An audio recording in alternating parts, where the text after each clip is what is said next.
Alright, so in this video, I'm gonna get some information from a local Excel file and move it to Google Sheets using Google Sheets API. So this is pretty much where the last video ended, when I was showing how to connect and basically read and write some data to Google Sheets. And the only thing that I've done since then, I just basically copied this Excel file over to the same folder where my project is. The rest is exactly the same. So this is that Excel file. Basically, it's some file with some data. There's this subtotal tab. There's this data tab.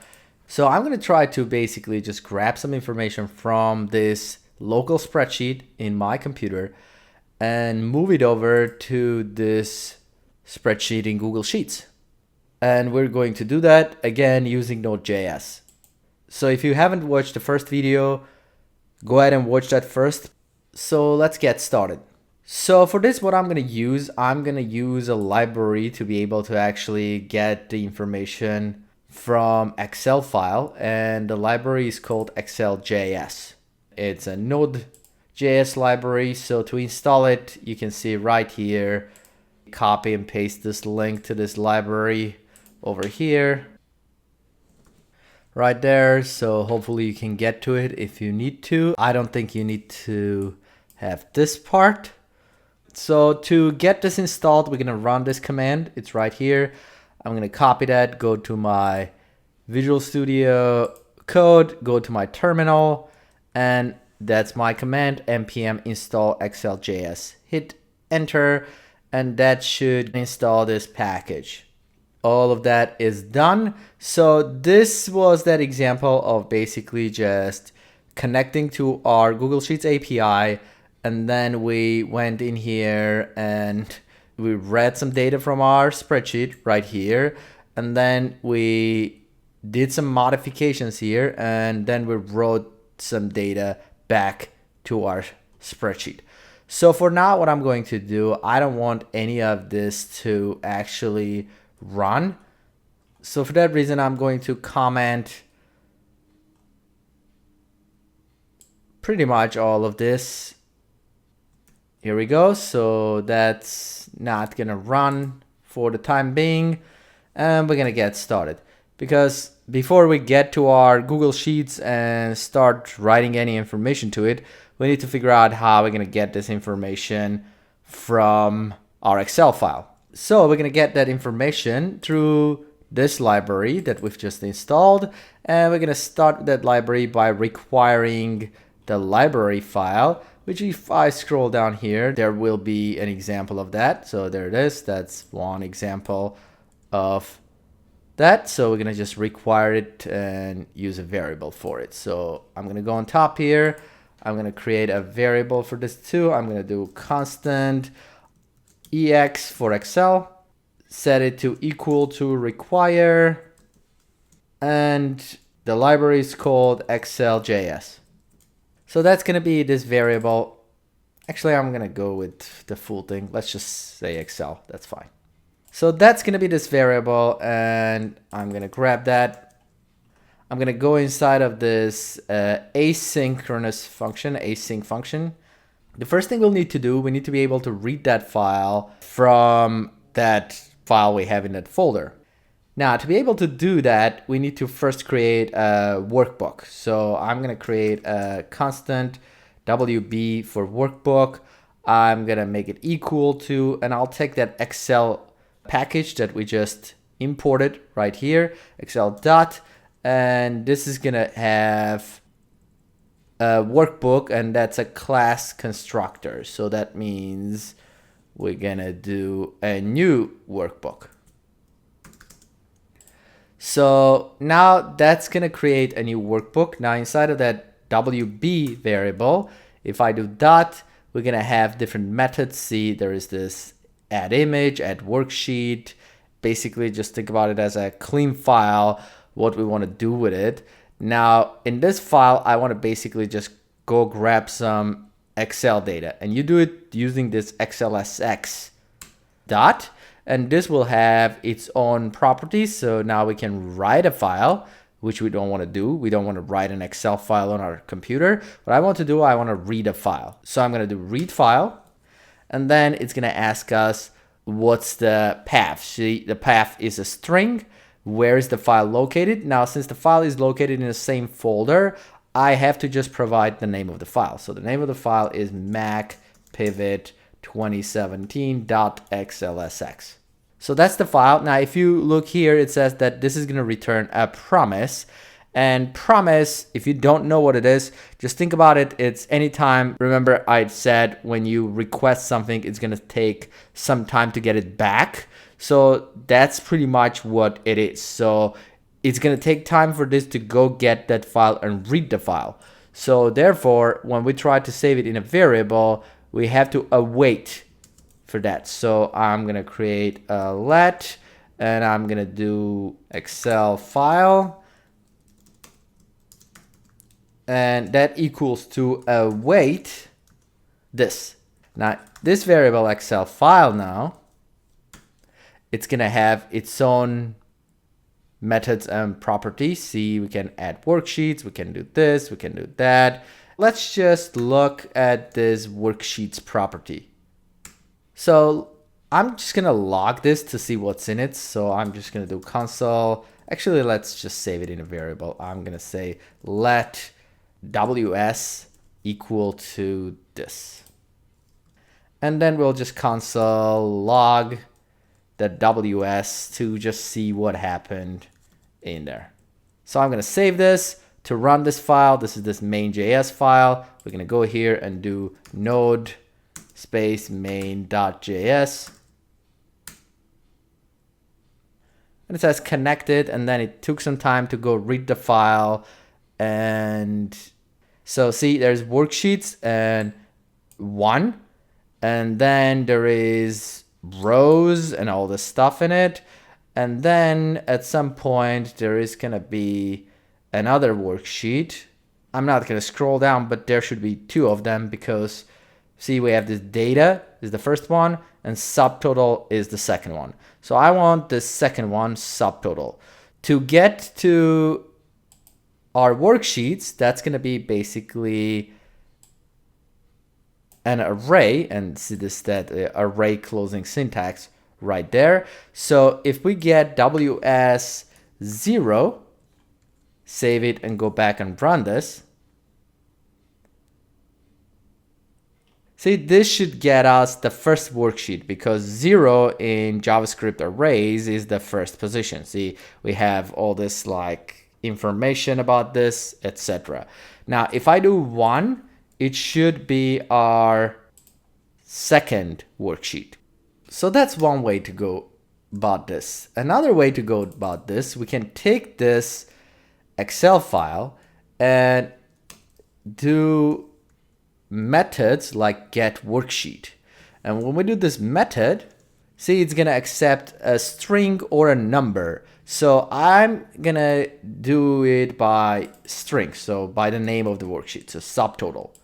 So if I do that, I'm gonna do the get worksheet by name and put the name in here as text.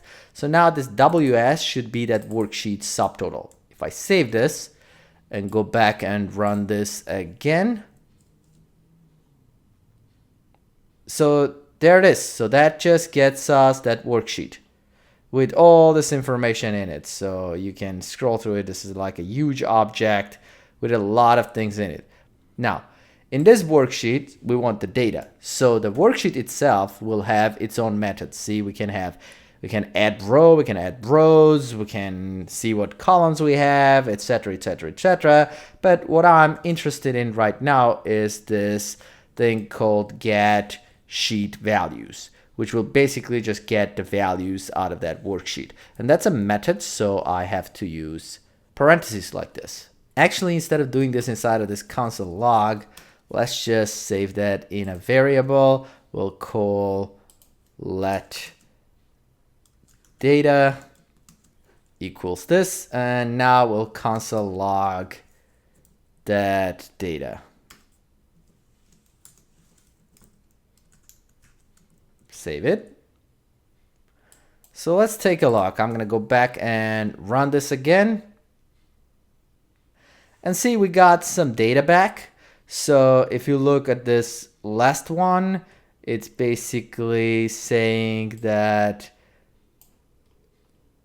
we have this array, and this is a date 2016-04-02. So if I go back to our spreadsheet, that's 2016-04-02, that's the date. Then it should be APR, then Tommy, this thing. So let's go back, take a look. So there it is. So apparently that's a formula that returns it. Let's go back and take a look. So this, oh, look at that. That is a formula that returned that text, May, or whatever that is, which is fine. I'm going to go back. Then we have the Tommy. Basically, this is the last row out of it. But you can see that the first thing in this array is an empty item. And for whatever reason, they decided this is a great idea, because I assume the way they went is because in Excel spreadsheets, the column index starts from 1. They decided to just leave the 0 index in our array empty, which is probably not something we want.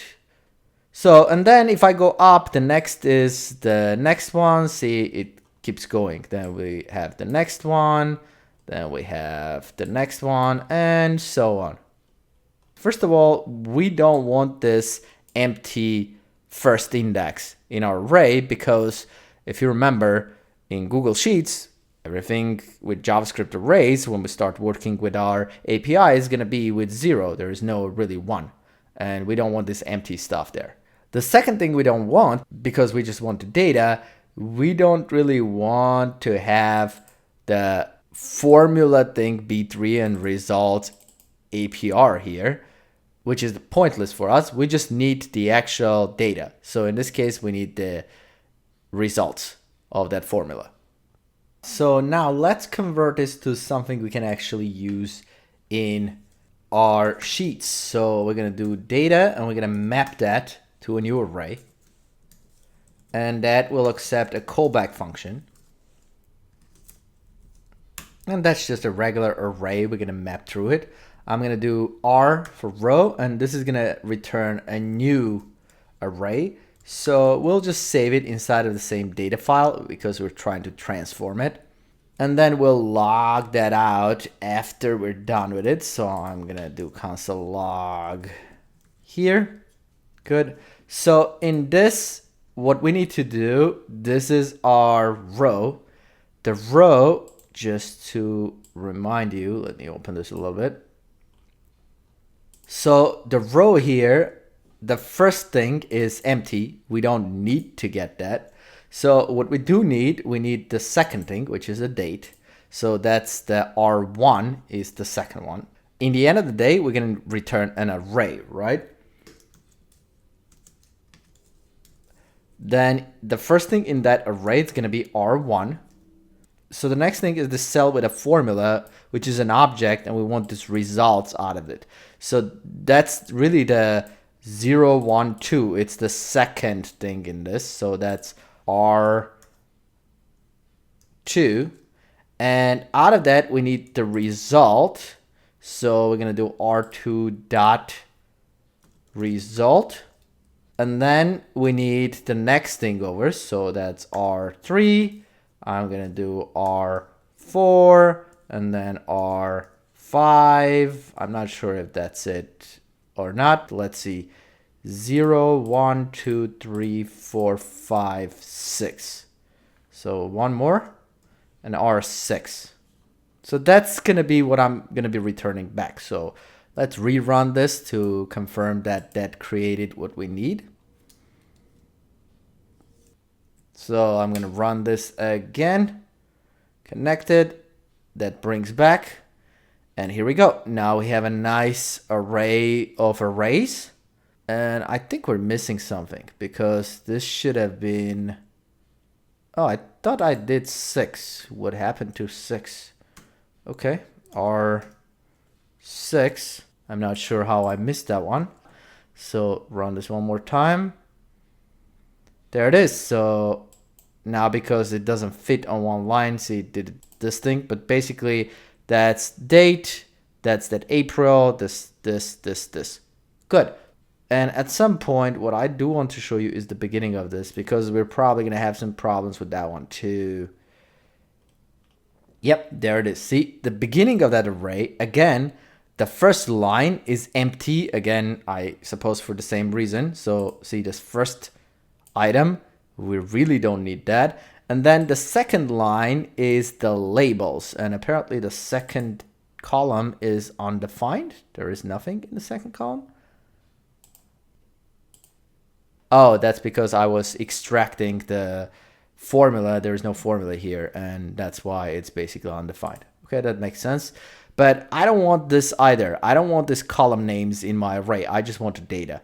So what I'm going to do, I just need to remove this first thing, which is this, and this second thing out of this array.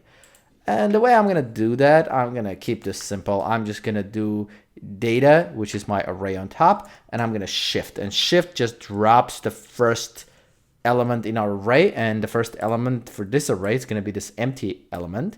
Now, I also want to remove this one, so I'm going to shift it one more time. So data shift again, and that should drop this line too, which should basically just get us the rest of our data. So let me just save this and run this again. And let's just go and take a look. There it is. See, connected. And this is now array of arrays. And the first line is this May Adidas New York 3766, which is really the first line in our data. So far, we're able to read that Excel file and transform whatever it was giving us, the array format it had, to our own array format we need. So now what I need to do, I need to grab that and put it in our Google Sheets. So I don't want to log this anymore. So undo that step. Here, these were the steps before when we were basically just reading something from our spreadsheet. I don't need that. I'm going to get rid of that. I don't want to do this transform thing, which we did before. And I don't need this either. More here. I'm going to get rid of that. So this is pretty much where I need to be. This is where we were writing to our spreadsheet. I'm going to go ahead and uncomment this code. Now in this code, we need to specify our update options, which is the spreadsheet ID. The spreadsheet ID where I'm trying to put this data is, well, the same ID we had before. Now I'm going to put that data not in this tab. I'll make a tab for it and call this Excel data. And that's where I'm going to try to put this data. So I'll go back here and it's going to ask us where do we want to put this data. So that's going to be the tab name is Excel data, like this. And the cell where I want to put that data, again, we just have to specify the starting cell. I'm not going to put it on top here because I'm going to dedicate this space for column labels. I'm going to start from here, A2. So I'll go back here, change it to A2. User entered to see how that works. And the values is going to be the array. The array for us, the variable is called data, which is what I need here. And then we basically just going to do an API call to our Google spreadsheet with those options right here. And that should hopefully enter the data where it needs to be. I'm going to save this. Now, before I run that, first I'll go to my Excel file, copy these labels from here, go to my Google Sheets file and paste it so that I have my labels on top. Now let's try to run and see how it works. Run this. So it says status okay, which should be good news. So let's go take a look. Good. So we were able to, as you can see, put the data in here. There's one problem. The dates in this are this. They're JavaScript dates, but they're basically just interpreted as text. And what I'm going to do, I'm just going to transform our dates to like the regular Sheets entered dates. So if you're entering a date in Google Sheets, you would be saying like 3/15/2019 or something like that, and hit enter, and that's the way you'd be entering that. So I'm going to transform our dates to this format in JavaScript, and then I'm going to put it back in the spreadsheet, and that should read the dates fine. I'll go back, and here, actually, let me comment this line for our API call. So here, this R1 is the date. So if that's a date, let me actually quickly get what the methods are that we need to use here. So if I just do let d equals new date, that should hopefully give me the autocomplete. There it is. So what we're looking for is one of these two. I think that should be fine. See, it says string options. All right, so I'm gonna have to look at documentation to see what the options are here. Let me just quickly get that. So there it is, that's their official documentation. So if I scroll down, so I'm gonna try English US, and then I'm gonna set the object. So let me give it a shot. Go back. Let me just put that in here. And ENUS, was that the convention? Yeah, and then the object. So the object options here, if I scroll down,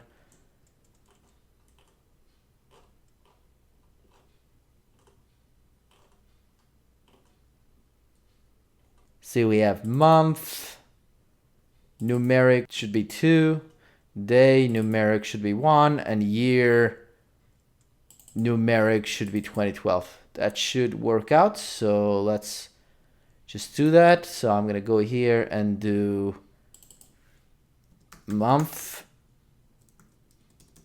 numeric, comma, day, also numeric, and then year. So this should reformat our dates, hopefully. Numeric.